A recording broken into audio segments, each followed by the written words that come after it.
Assalamualaikum warahmatullahi wabarakatuh. Salam sejahtera bagi kita semua. Hai, apa kabar? Berjumpa lagi dengan saya, Silvi Proyekslin. Terima kasih sudah mengunjungi video ini, tapi jangan lupa ya untuk like, comment, share, dan subscribe. Di video kali ini, kita masih membahas tentang hikayat. Nah, setelah sebelumnya, kita sudah pernah membahas ya, apa itu hikayat, kemudian apa saja cirinya, dan juga apa saja nilai-nilai yang ada di dalam hikayat. Kali ini kita akan membahas tentang struktur dan kebahasaan yang ada di dalam hikayat. Nah, langsung saja ya, ini dia. Sama halnya dengan teks-teks yang lain ya, hikayat juga memiliki struktur nih. Masih ingat ya tentang struktur? Struktur adalah susunan atau bagian-bagian yang ada di dalam teks hikayat. Ada 4 ya. Yang pertama adalah orientasi. Nah, bagian ini merupakan pengenalan tahap awal dalam satu cerita. Biasanya berisi tentang pengenalan tokoh dan pengenalan latar. Siapa saja tokohnya, karakternya apa saja, tempatnya di mana, dan waktunya kapan. Nah, ini berada di bagian orientasi. Struktur yang kedua adalah komplikasi. Di bagian ini dimunculkan masalah atau konflik yang akan ada di cerita, yang kemudian nantinya berkembang sampai kepada puncak konflik. Struktur yang ketiga adalah resolusi. Nah, di bagian ini adalah solusi atau penyelesaian masalah yang sebelumnya terjadi. Dari mulai masalahnya tadi muncul, kemudian berkembang sampai ke puncak konflik. Nah, kemudian di bagian ini dimunculkan solusi atau jalan keluar dari masalah tersebut. Struktur yang keempat, yang terakhir adalah reorientasi. Di bagian ini adalah bagian penutup ya, berisi tentang amanat yang ingin disampaikan oleh si pengarang. Selain itu juga ada perubahan karakter tokoh.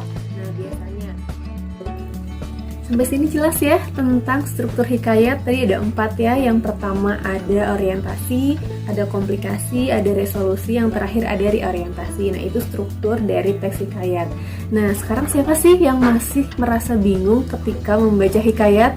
Nah, pasti masih bingung ya, karena ini sebenarnya pakai bahasa apa sih, kok agak sulit dimengerti. Nah, untuk itu sekarang kita akan membahas tentang kebahasaan yang ada di dalam teks hikayat. Sekarang kita akan membahas tentang kebahasaan yang ada di dalam teks hikayat nih. Yang pertama adalah hikayat ternyata menggunakan bahasa Melayu klasik.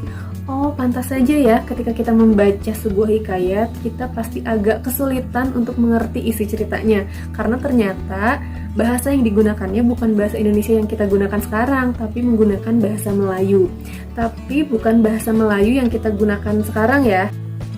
Nah, kalian pasti tahu dong kalau bahasa Indonesia itu berasal dari bahasa Melayu. Nah, karena hikayat ini lahir pada zaman nenek moyang kita dulu, jadi bahasanya masih menggunakan bahasa Melayu pada saat itu.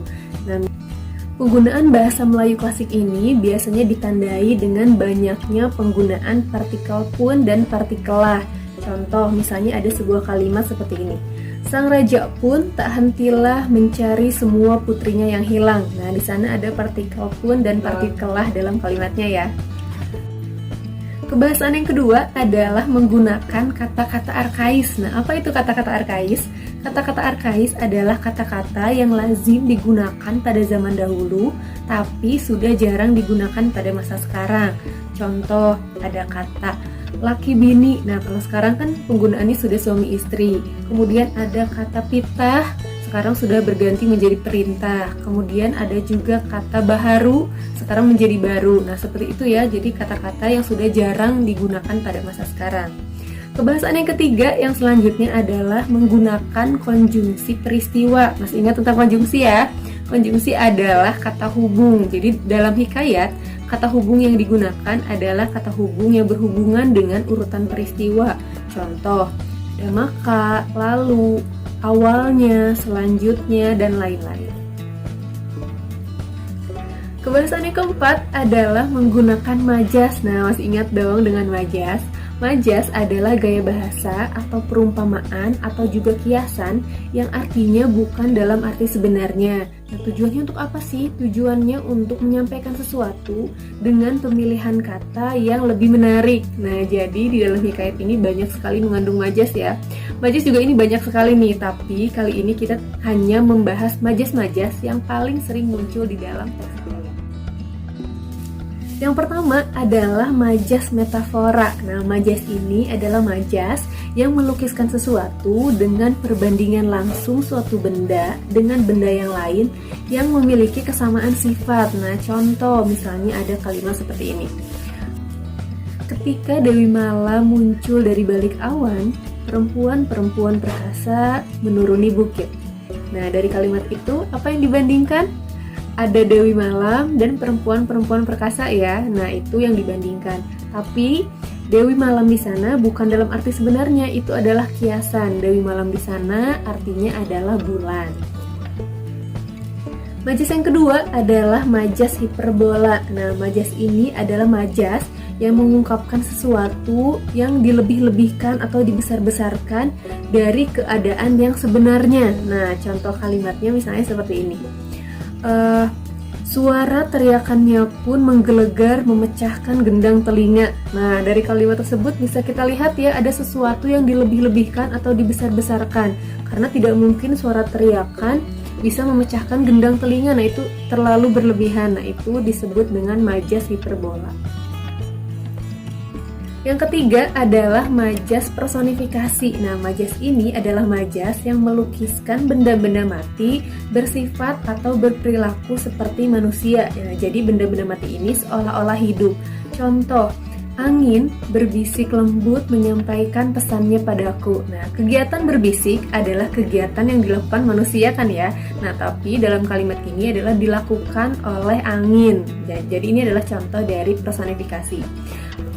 Majas yang keempat adalah majas alegori. Nah, majas yang satu ini adalah majas yang mengandung kiasan dengan harapan dapat dijadikan nasihat. Contoh, misalnya ada majas seperti ini. Otak manusia seperti mata pisau. Nah, kira-kira apa nasihatnya? Di sana ada kata mata pisau. Nah, mata pisau di sini maksudnya adalah semakin diasah, maka semakin tajam. Nah, hal ini sama dengan otak manusia. Jika otak kita sering digunakan, maka kemampuannya pun akan semakin meningkat. Jadi sekarang sudah paham ya kenapa cerita hikayat itu bahasanya agak sulit untuk dimengerti. Oh, ternyata karena hikayat ini menggunakan bahasa Melayu klasik, kemudian juga menggunakan kata-kata arkais dan juga banyak menggunakan majas. Untuk itu, jika kalian ingin memahami isi cerita hikayat, jangan lakukan seperti kalian menerjemahkan cerita dari bahasa asing ke bahasa Indonesia kata per kata, tapi baca dulu keseluruhan ceritanya, kemudian ambil intisarinya. Kemudian apabila ada satu atau dua kata yang kalian tidak tahu artinya, maka baca dulu konteks kalimatnya. Terima kasih sudah menyaksikan video ini hingga akhir. Mohon maaf apabila masih terdapat banyak kekurangan. Jangan lupa untuk tetap like, comment, share, dan subscribe. Sampai berjumpa di video selanjutnya. Wassalamualaikum warahmatullahi wabarakatuh.